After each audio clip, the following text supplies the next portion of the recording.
Hey, from Florida, it's a beautiful day. It's all sunny and 80 degrees finally. Got down to like 32 degrees the other day. I was freaking out because I had to put all my fruit trees in the garage that were in pots. Hope everybody's doing okay today. I just wanted to do a quick message. It's a hard one because I don't want to deal with it either. After narcissistic abuse, you're so used to being gaslit and bamboozled and blah, blah, blah, heads up, heads down. Is it tails up, heads up? You don't know what's going on anymore. The main agenda is to keep you confused so that you can be malleable to any resources that the narcissist needs.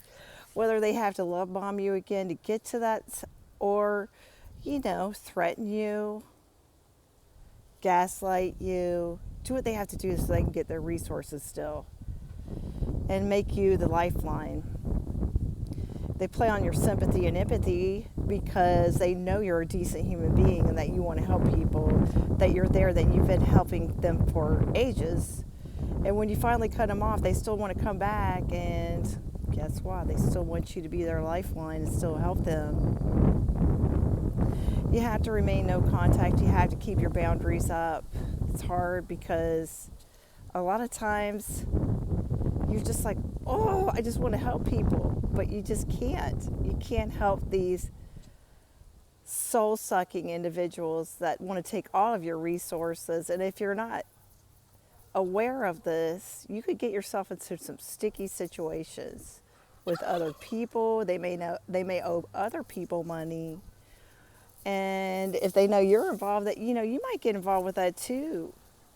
Or they might have other supplies out there, and they're attacking you. Or, multiple partners that are coming after you because of them talking about you to their other parties. And then guess what? Then it comes into triangulation. I have a video on here about triangulation and how they use that against you too and try to make you compete with other people. It doesn't even have to be other relationships. It could be family members, compete with family members, friends, coworkers. Anybody else is more important than you. So just keep that in mind. You got to protect yourself these days. There are so many that want to take so much from you because they don't want to do the work. They don't want to do the transformation. They don't want to try to be better. That's not their goal. Their goal is to take as much as possible from you and get resources. So just keep that in mind. Stay strong. If you have to be alone and go in hermit mode for a while, do that. Do not give in to these people. Do not let them bully you.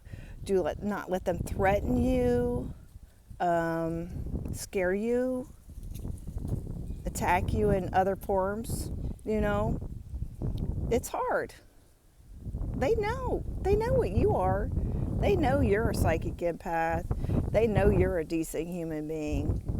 They're fully aware of that. They're duly noted on that, and they're going to take whatever shape or form to use that against you. They're very calculating and manipulative. Think of it like, like I've said before, on a chessboard, when you have your pieces, they strategically put a piece here to get you out the scent of this piece and then attack you from the rear, whatever they need to do. It's hard. It's hard when you think that you have a relationship with someone you have that you think you're in love with, and then you realize after, it can be many years after you realize once that the mask falls off and they're just this person that you don't even know anymore.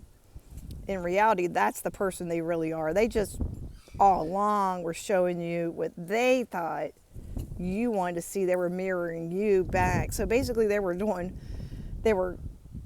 gathering intel on you and going, oh yeah, I like that. Oh, I like that. Yeah, I like that food too. I like that music too. I like to travel there. I like to do that. So it's anything to control. It's really scary because, I don't have the time to manipulate people like this or collect info on them and do all these things, but that's what they do to you. So keep that in mind and make sure that you protect yourself from these people. The best way you can protect yourself from these people is to not give them any further information about you once you get them out of your life. Make sure that you don't tell them anything about your life.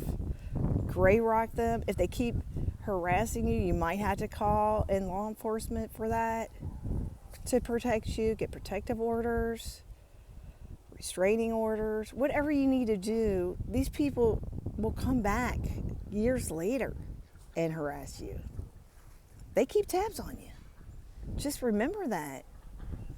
Just no contact. If you got to talk to them, if you have children or whatnot, gray rock them, give them the least amount of information. Keep on track. Do not go off subject. Just talk about, like, say, the children. That's it. But once again, don't be a lifeline to people. Just don't. Move on with your life. Cut them off. I know sometimes you got to, every once in a while, explain to them, I do not want you in my life. I do not want you doing this anymore. I know what you are, for whatever you are. I know you're a thief. I know you're whatever. Just looking for a lifeline. Just remember, they do not care about you. They do not love you. A lot of times they're sociopaths, psychopaths, with that narcissistic personality disorder on top. So you got to really, I'm not a psychologist to give out that detail of that, but educate yourself. Dr. Romani on here is really good about educating yourself. She's a licensed psychologist. Check her out. All right, cheers for Florida. Protect yourself, and I hope everyone's doing well.